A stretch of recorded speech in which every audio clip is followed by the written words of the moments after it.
বলছি, আমি জীবনের শুরুকাল থেকে দুঃখী মানুষের মুখে হাসি ফোটানোর অঙ্গীকার নিয়ে রাজনীতি করি।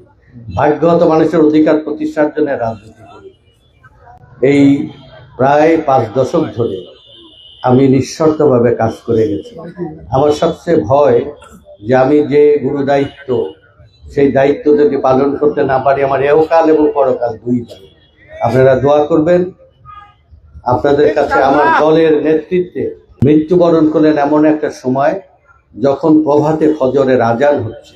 ঠিক ফজরের আজানের মাঝামাঝি সময় আল্লাহ তাকে বিদায় নিয়ে গেলেন, শেষ নিঃশ্বাস ত্যাগ করলেন। পরের দিন তার জানাজা হবে 2টের সময়। কিন্তু এত এত মানুষের জাগরণ, গোটা বাংলাদেশ একটা কফিনকে ঘিরে দাঁড়িয়ে গেলেন। কত মানুষ জমায়েত হয়েছে এটার কোনো ইয়াত্তা নেই। খালেদা জিয়ার প্রতি আলেম সমাজ, এদের 13 সালে শাপলা চত্বরে আলেমদের উপরে যখন নির্বিচার গুলি করে গণহত্যা চালায়, বাংলাদেশের প্রথম মানুষ খালেদা জিয়া গর্জে উঠেছিলেন, এই গণহত্যার বিচার দাবি করেছিলেন এবং এই গুপ্ত বাহিনীর বিচার দাবি করেছিলেন।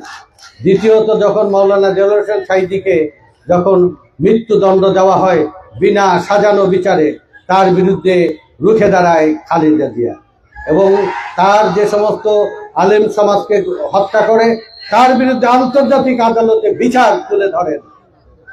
বাংলাদেশের আলেম সমাজের প্রাণের নেত্রী ছিলেন খালেদা জিয়া। কবরস্থানে নিয়ে যাবে। হঠাৎ করে 4 জন বাংলাদেশের সেরা আলেম, যাদের নাম আপনারা শুনেছেন, ইতিমধ্যে খবরের কাগজে প্রকাশ হয়েছে, সেই 4 জন আলেম অনির্ধারিতভাবে এসে তার কফিন তুলে ধরে সামরিক জানে তুলে দিলেন। আল্লাহর কি অলৌকিক খেলা! আল্লাহ খালেদা জিয়াকে 3 বার ক্ষমতা দিয়েছে, কিন্তু মরণে এমন সম্মান দিলেন যে স্বামীর পাশে চিরজীবনের জন্য সাহিত্য করলেন। দিয়েছিলেন আল্লাহর রহমত প্রাপ্ত বান্দা শহীদ জিয়া, যেখানে হাত দিয়েছে সোনা ফলেছে। এই স্বামী আর এই স্ত্রীর একমাত্র সন্তান এখন জীবিত আছে, আর এক সন্তান প্রবাসে বিনা চিকিৎসায় মারা গেছে। 2টি দেশের নাম সোনার দেশ। একটা নবীজি যেখানে সাহিত্য রয়েছে সোনার মদিনা, আর এই বাংলাদেশের নাম ছিল 400 বছর আগে সোনার বাংলাদেশ। সেই সোনার বাংলাদেশ আবার নতুন করে জাগরণের জন্য যে কর্ম পরিকল্পনা গ্রহণ করতে চেয়েছেন, 1 কোটি মানুষের কর্মসংস্থানের ব্যবস্থা করা, এদেশের আলেম সমাজকে, মসজিদের ইমাম এবং খতিব এবং মুয়াজ্জিনকে রাষ্ট্রীয় বেতন কাঠামোর মধ্যে নিয়ে আসা। 3 হচ্ছে, আমরা সবাই বলি সংসার সুখের হয় রমণীর গুণে, কিন্তু আমাদের ঘরে ঘরে মায়েরা যে দুঃখ কষ্ট যাতনা অভাব অনটনের মধ্যে রয়েছে।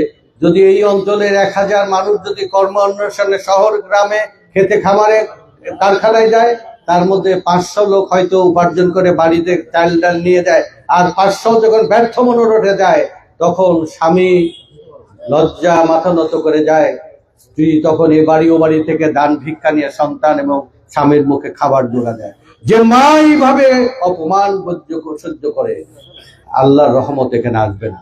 এই মায়েদেরকে মর্যাদার আসন অধিষ্ঠান করার জন্য রাষ্ট্রীয়ভাবে প্রতিটা মাকে এই মালিকানা দেওয়া হবে ফ্যামিলি কার্ডে। চিকিৎসা নিতে হয়, আর চিকিৎসার আমরা হিসাব করে দেখেছি ন্যূনতম 3 থেকে 5,000 টাকা থেকে 7,000 টাকা পর্যন্ত মাসে একজন বয়োজ্যেষ্ঠের পিছনে ব্যয় করতে হয়। বয়োজ্যেষ্ঠরা সংসার, সন্তান, মেয়ের বিয়ে, সংসার পরিচালনার জন্য সবকিছু নিঃস্ব করে অসহায়ের মতো বেঁচে আছে। সমাজ এবং পরিবারের একটা আয় হয়। তাদের এই কষ্ট, জীবন্ত লাশ, এই কষ্ট, এই যদি আল্লাহর রহমত আসবে না।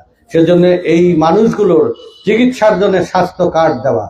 আর আমরা এই সমাজে, আমাদের নবীজি বলেছেন যে তুমি শ্রমিক আর কৃষকের গায়ের ঘাম শুকানোর আগে তার মজুরি, ন্যায্য মজুরি পরিশোধ করো। আমাদের এখানে কৃষক আর শ্রমিকের কোনো মূল্য নেই, আল্লাহর রহমতও নেই। আমাদের দেশে কৃষক বাঁচলে বাংলাদেশ বাঁচবে বলা হয়, কিন্তু কৃষক বাঁচার কোনো ব্যবস্থা এখন নেই।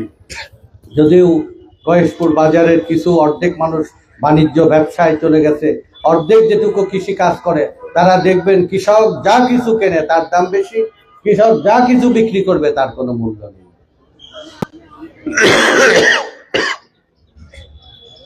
কৃষকের কার্ড দেওয়া হবে।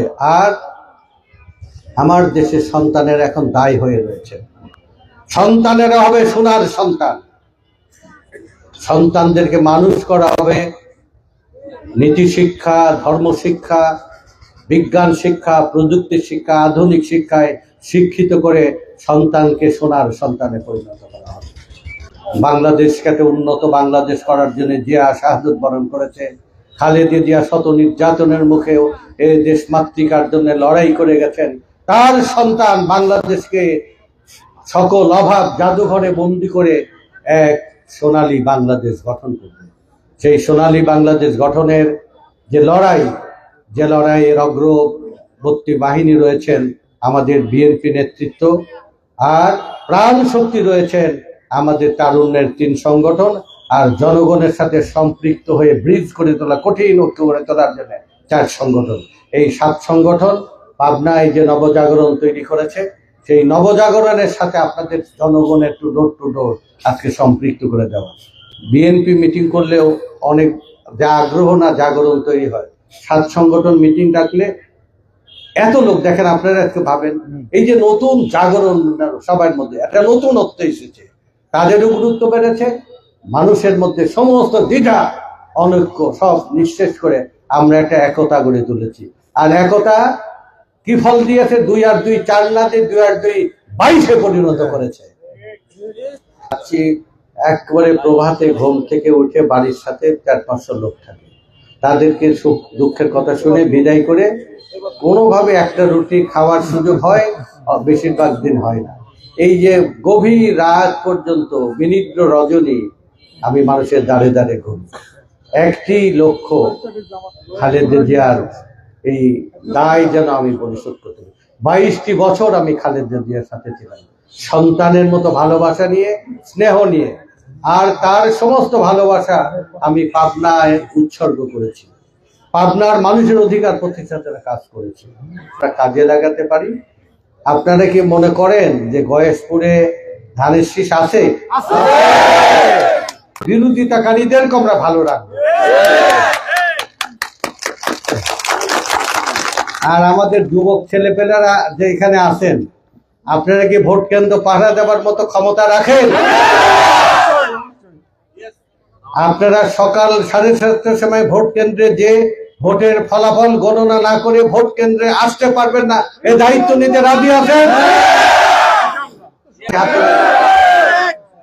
আজকে 7 সিস্টার আর জনগণ, এই 7 সিস্টারের গোটা ভারত উপমহাদেশের প্রাণ শক্তি 7 সিস্টার, ওরা না থাকলে ভারত থাকবে না।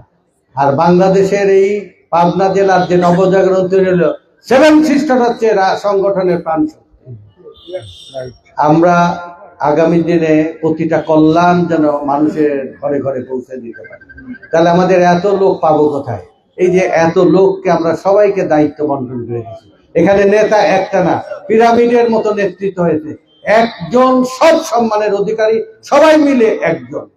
আমাদের নেতা তারেক রহমান, তার নেতৃত্বে নিচে আমরা যে এক ঘোষণা দেবে, সেই ঘোষণা বাংলাদেশে বাস্তবায়ন হবে ইনশাআল্লাহ। আজকের এই ইয়েটা, এই মেসেজটা, এই সিস্টেমটা, এতক্ষণ আমরা হয়তো সবাইকে 1 মিনিট করে বক্তৃতা দিয়ে আমরা মিটিং শেষ করেও দিতে পারতাম, কিন্তু এটা কি হলো, সব দায়িত্বশীল নেতারা আপনাদের সম্মুখে স্যালুট দিয়ে দাঁড়িয়ে রয়েছে। আপনাদের কাছে দায়বদ্ধ থাকবে এইভাবে, যেভাবে এখন তারা দাঁড়িয়ে রয়েছে। আর আমাদের এই 7 সংগঠনের সাথে মেয়েদের যে মহিলা দল, তারা কিন্তু প্রত্যেকটা ওয়ার্ডে তারা নিজেরা যাচ্ছে, শহর এবং গ্রামে। এই গ্রাম শহরের এই জাগরণ আমাদের নতুন দিন আনবে। হুজুর নিশ্চয়ই আরো আগ্রহী রয়েছে, মসজিদ পাশেই, নামাজ শেষ হলে উনি চলে আসবেন। আমরা অন্য কাউকে দিয়ে কি দোয়া কবুল করাবো?